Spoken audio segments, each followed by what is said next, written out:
We will talk to you again soon. And here's another really startling fact that came out today. There were stolen gas cans from Caylee Anthony's grandparents' shed. Could it be connected to the case?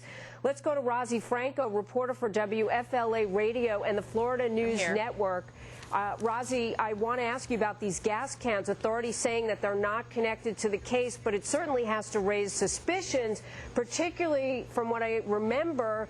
Casey's car was found abandoned because it had run out of gas. So where's the gas? Where are the cans? That's correct. And before I get into the gas cans, I just want to clarify something. When I grabbed Cindy Anthony, I did speak to her about the father, and I'm not negating Steph's report at all, but Cindy Anthony confirmed to me that the father never had any interaction with Caylee at all. He was not on the way to her birthday party.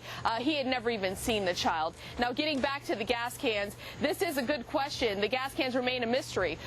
George Anthony, the grandfather, said that his shed was broken into on June 24th, and the two gas cans were stolen. When asked about the incident, he refused to talk to media about it, but he did file an incident report with police. Now, whether or not they were used to destroy evidence is still unanswered. Deputy Carlos Padilla wasn't unavailable for comment on that. But Rosie, now, he did confirm. Rosie, first of all, as far as the father is concerned, the grandmother said that the father of Caylee is dead, and we're hearing this report that Casey reported that he died in a car crash. So either way, it doesn't seem like he's around. Getting back to the gas cans, the question is, why would the grandparents have the police come to the house to report two gas cans you could pick up at the Home Depot for $2.99 probably, and it's a date after Caylee was missing by their own report? They reported on the 24th. They say they last saw her on the 15th, and they never mentioned to authorities that Caylee is missing? Right, that mystery still remains. They did report that incident, and Casey has stolen gas before.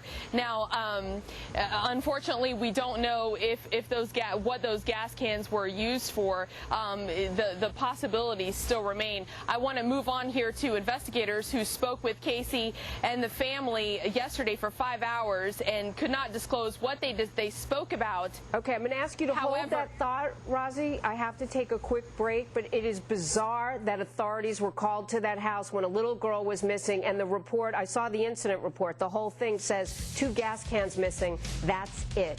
Much more on this case, believe me.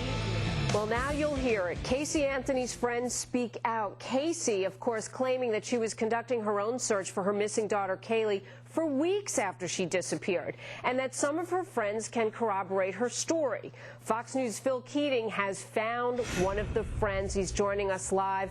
Phil, I understand there's really 2 friends. Juliette Lewis, we don't know that much about, but this Jeff Hopkins guy, who was a friend of hers, she claims he's the one that introduced her to Zenaida, the babysitter. True or false?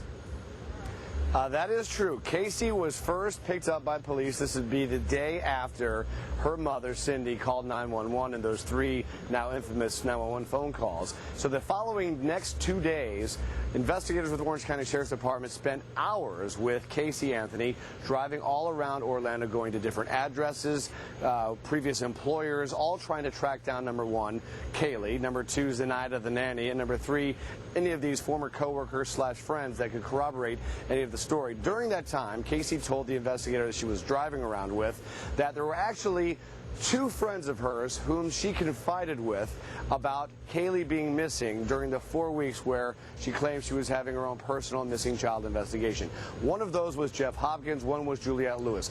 Juliette Lewis has yet to be found by anyone as far as we know. Jeff Hopkins we were able to track down via Casey's MySpace page. After repeated emails with him, he finally got back to us confirming, yes, I am Jeff Hopkins, but I would not call myself a friend of Casey's. We did know each other, and I absolutely did not introduce her to any nanny. Basically, he knew nothing regarding that and didn't even know little Caylee had been missing. Okay, so we buried the lead a little bit in your response. He did not introduce her to the babysitter. That's another inconsistency, according to him, that Casey has put out there. So what else does he say about Casey? Does he think she's telling the truth, lying, have anything to do with her daughter's disappearance? He did allude to the fact that you really couldn't trust all too much of what she said in a later email that we got from him sometime today. So essentially, he was really not very happy with the fact that his name was being brought into this. Not only was his name mentioned in the arrest affidavit, but also in the bond hearing in downtown Orlando. Cindy Anthony, the mother of Casey, mentioned his name as well. And he has been interviewed by investigators, and essentially he's told them everything they know, and his role has been played. But he says, without a doubt, number one, he really wasn't all that close with Casey. Number two, he never introduced her to any nanny and has no idea who this Zenaida Fernandez Gonzalez is, who, by the way, has yet to materialize, nor any record of her been learned by investigators. Right, and certainly no one by that name has come forward. Phil, thanks. Thanks for the investigative work. Coming up, could there be a race